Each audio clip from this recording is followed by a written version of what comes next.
Hello everyone, ఈరోజు నేను Kabuli chana masala curry ఎలా తయారు చేసుకోవాలో చూపించబోతున్నాను. ఇప్పుడు ఒక చిన్న మిక్సీ జార్ తీసుకొని అందులో అల్లం, వెల్లుల్లి, అలాగే ఒక పెద్ద 2 బిగ్ సైజ్ ఆనియన్స్ తీసుకొని చిన్న చిన్న ముక్కలుగా కట్ చేసి అందులో వేసుకొని దీన్ని మెత్తటి పేస్ట్ లాగా తయారు చేసి పెట్టుకోవాలి. ఇప్పుడు ఒక కడాయి పెట్టుకొని అందులో ఆయిల్ వేసుకొని ఆవాలు, జీలకర్ర, మినప్పప్పు, కరివేపాకు, 2 ఎండుమిరపకాయలు కూడా వేసుకొని బాగా వేయించుకోవాలి.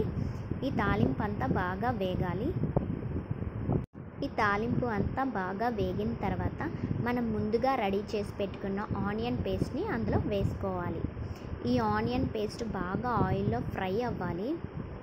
అందులో ఉండే పచ్చిదనం అంతా పోయేంత వరకు బాగా ఫ్రై చేసుకోవాలి. ఆనియన్ పేస్ట్ బాగా ఫ్రై అయిన తర్వాత ఇందులో కొంచెం పసుపు, రుచికి తగ్గ సాల్ట్, కారం, ఇంకా 1 స్పూన్ ధనియాల పౌడర్, 1 స్పూన్ జీరా పౌడర్ వేసుకొని ఇవన్నీ మసాలాని బాగా ఫ్రై అయ్యేలాగా కలుపుకోవాలి.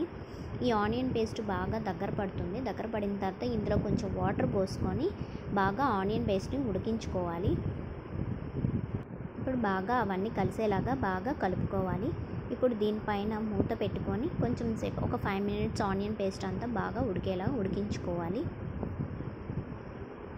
ఇప్పుడు మూత తీసి చూస్తే పైన కనిపిస్తుంది కదా మీకు, కొంచెం ఆయిల్ పైకి తేలుతుంది, అంటే ఆనియన్ పేస్ట్ ఉడికినట్టే. ఇప్పుడు మనం ముందుగా ఉడికించి పెట్టుకున్న కాబూలీ శనగల్ని ఆ ఆనియన్ పేస్ట్లో వేసేసుకొని బాగా కలుపుకోవాలి.